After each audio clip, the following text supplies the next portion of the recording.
السلام علیکم، میرا نام ڈاکٹر نور اکبر بخاری ہے۔ آج جس ٹاپک کو ہم ڈسکس کر رہے ہیں وہ ہے ایکنی ولگیرس۔ ایکنی ولگیرس کو اردو میں کہتے ہیں جو کیل مہاسے بن جاتے ہیں چہرے کے اوپر۔ اس کی وجوہات کیا ہوتی ہیں اور اس کی جو علامات ہوتی ہیں وہ کیا ہوتی ہیں، اس کو ٹھیک کرنے کے لیے پریکاشنز کیا کیا کرنی ہے، اور آخر میں جو ٹریٹمنٹ ہے وہ کیا کرنی ہوتی ہے، میں آپ کو ساری اس ویڈیو کے اندر ڈیٹیل کے ساتھ بتا دیتا ہوں۔ ایکنی کی جو وجوہات ہوتی ہیں، میڈیکلی ایک بیکٹیریل انفیکشن ہوتا ہے جو چہرے کے اندر جو سیبیشس گلینڈز ہوتے ہیں ان کے اوپر انفیکشن ہوتا ہے، پھر انفلیمیشن ہوتی ہے، اس کے بعد ایکنی کی مختلف پریزنٹیشنیں سٹارٹ ہو جاتی ہیں۔ ایک تو بیکٹیریل انفیکشن ہوتا ہے، دوسرا جو سیبیشس گلینڈ ہے ان کی انفلیمیشن ہو جاتی ہے۔ اس کی علامات کس کس طرح سے ظاہر ہوتی ہیں؟ ایکنی کی مختلف سٹیجز ہیں، مختلف اس کی علامات ہیں۔ یہ پیپیول کی صورت میں بھی آ سکتی ہے، پسٹیول کی صورت میں بھی آ سکتی ہے، سسٹ بھی بن سکتی ہیں، اور نڈیول بھی بن جاتے ہیں بڑے بڑے، اور کبھی کبھار ایکنی کے اسکارنگ بھی ہوتی ہے۔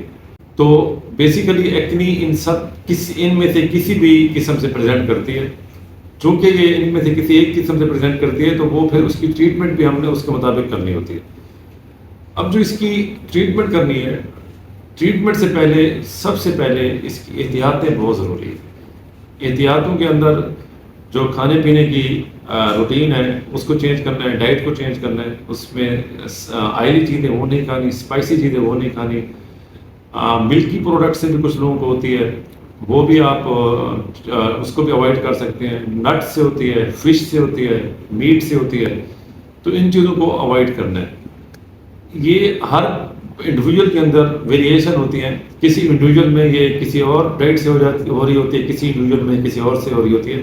سو یہ ہم آئیڈینٹیفائی کرتے ہیں، اس کے مطابق پھر پریکاشن ایڈوائز کرتے ہیں۔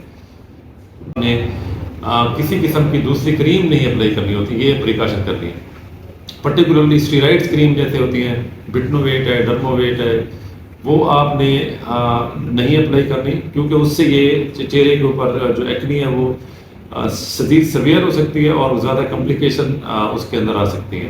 ایکنی کی جو ٹریٹمنٹ کرتے ہیں، ایکنی کی ٹریٹمنٹ کے اندر آپ ڈفرینٹ سٹیجز کے مطابق اس کی ٹریٹمنٹ کرتے ہیں۔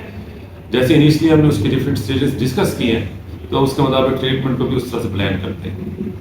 اگر مائلڈ ایکنی ہو تو ان میں ہم ٹاپیکل کریم اپلائی کرواتے ہیں۔ جیسے ماڈریٹ ایکنی ہو تو کریم کے ساتھ کچھ کھانے کی میڈیسن بھی ہوتی ہیں، وہ اسٹارٹ کرتے ہیں۔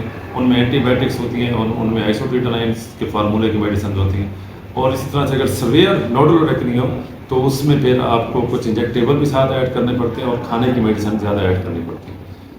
اب جو مائلڈ ایکنی ہوتی ہے اس کے اندر آپ نے جو لگانے والی کریمیں اپلیکیشن کرنی ہے، اس میں ایک دن کو جو فارمولیشن لگانی ہوتی ہے، ان میں ایک تو سن بلاک لگانا ہے۔ جو سن بلاک اس لیے لگانا ہے کہ جو ایکنی کے دانے بنتے ہیں ان کے نشانات نہیں بنیں گے اور دانے آگے جلدی بچیک ہو جاتے ہیں، اور سورج کی شعاؤں کی وجہ سے جو ڈیمیج ہوتے ہیں وہ بھی اس کے اوائڈ ہو جاتے ہیں۔ دوسرا کلینڈامائسین اپلیکیشن آتی ہے، وہ آپ لگا سکتے ہیں دن کے ٹائم۔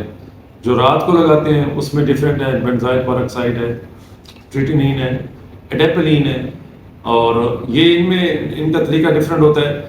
بہرحال ان کو جو میجر آپ نے طریقہ اپلائی کرنا ہے ان کو لگانے کے لیے، وہ رات کے ٹائم لگانی ہے، بالکل تھوڑی مقدار میں لگانی ہے۔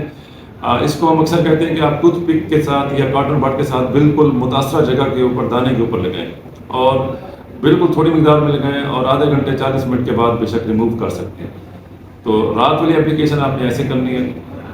ان کے کچھ سائڈ افیکٹ بھی ہوتی ہے، وہ چہرہ ڈرائی ہو جاتا ہے، کبھی کبھار چہرے سینسٹیو ہو جاتی ہے، اور اگر ان کو دن کے ٹائم اپلائی کر دیں غلطی سے تو پھر جلن ہوتی ہے چہرے کے اوپر اور خارش بھی ہو سکتی ہے۔ تو جو رات والی میڈیکیشن ہے وہ بھی اپلائی کرنی ہے آپ نے کریمیں۔ اس طرح سے جو مائلڈ ایکنی ہے وہ آپ کی 2 سے 3 ہفتے کے اندر ٹھیک ہو جاتی ہے۔ اگر ماڈریٹ ہو تو پھر آپ اس میں کچھ کھانے کی میڈیسن وہ بھی ایڈ کرتے ہیں، جس میں ڈفرینٹ فارمولیشن ہوتی ہے، اینٹی بایوٹک ہوتی ہیں، وہ آپ نے ایڈ کرنی ہے۔ اینٹی بایوٹک کے ساتھ آپ اگر ضرورت پڑے تو آئسوٹریٹنائن ایڈ کرتے ہیں۔ اس کو ایڈ کرنے کے لیے، اس کو سٹارٹ کرنے کے لیے کچھ ٹیسٹ کروانے پڑتے ہیں، جیسے جگر کا ٹیسٹ ہے، جیسے گردے کا ٹیسٹ ہے، خون کا ٹیسٹ ہے۔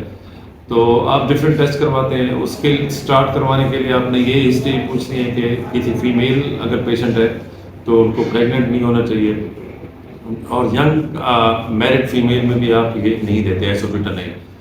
تو یہ آپ پریکاشن کے ساتھ اورل آئسوٹریٹنائن بھی دے سکتے ہیں۔ اس کے بعد اگر اس سے بھی زیادہ سویئر ایکنی ہو، جو ناڈولر ایکنی جس کو کہتے ہیں، ناڈولر ایکنی میں پھر آپ نے زیادہ ان میں ایکسوبیوٹامائن اسٹارٹ کرنی ہے، اور کچھ انجیکٹیبل بھی اسٹارٹ کر سکتے ہیں، اور کچھ اور بھی میڈیکیشن ہوتی ہیں جو ہارمونل امبیلنس کی وجہ سے آ رہی ہوں تو وہ آپ اسٹارٹ کرتے ہیں۔ اس طرح سے ایکنی کی ہم نے ایک پورا لیڈر بنایا ہوتا ہے، اس کے مطابق آپ نے ٹریٹ کرنا ہے۔